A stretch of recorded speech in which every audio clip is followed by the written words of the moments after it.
एक छोटे से कस्बे में समीर नाम का एक लड़का रहता था। बचपन में ही पिता की मृत्यु हो जाने के कारण परिवार की आर्थिक स्थिति बड़ी दयनीय थी। समीर की माँ कुछ पढ़ी लिखी जरूर थी, लेकिन उतनी पढ़ाई से नौकरी कहाँ मिलने वाली थी। सो घर घर बर्तन मांझकर और सिलाई बुनाई का काम करके किसी तरह अपने बच्चे को पढ़ा लिखा रही थी। समीर स्वभाव से थोड़ा शर्मीला था और अक्सर चुपचाप बैठा रहता था। एक दिन जब वो स्कूल से लौटा तो उसके हाथ में एक लिफाफा था। उसने माँ को लिफाफा पकड़ाते हुए कहा, माँ, मास्टर साहब ने तुम्हारे लिए ये चिट्ठी भेजी है, जरा देखो तो इसमें क्या लिखा है।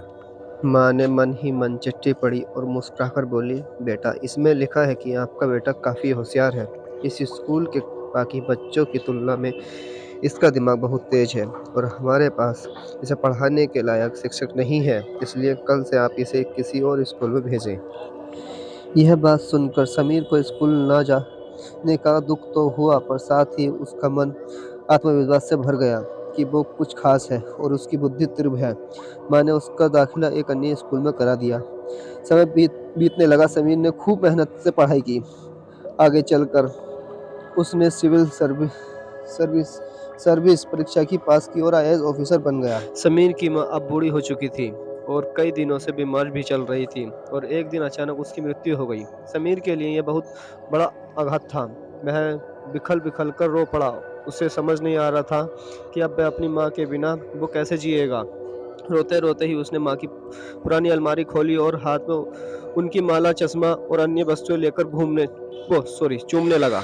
उस अलमारी में समीर के पुराने खिलौने और बचपन के कपड़े तक संभाल कर रखे हुए थे। समीर एक एक करके सारी चीजें निकालने लगा और तभी उसकी नजर एक पुरानी चिट्ठी पर पड़ी। दरअसल ये वही चिट्ठी थी जो मास्टर साहब ने उसे 18 साल पहले दी थी। नम आंखों से समीर ने उसे पढ़ने लगा। आदरणीय अभिभावक, आपको बताते हुए हमें अफसोस हो रहा है कि आपका बेटा समीर पढ़ाई में बेहद कमजोर है और खेल कूद में भी भाग नहीं लेता है। जान जान पड़ता है कि उम्र के हिसाब से समीर की बुद्धि विकसित नहीं हो पाई है, अतः हम इसे अपने विद्यालय में पढ़ने की असमर्थ हैं। आपसे निवेदन है कि समीर का दाखिला किसी मंदबुद्धि विद्यालय में कराएं अथवा खुद घर पर रखकर इसे पढ़ाएं।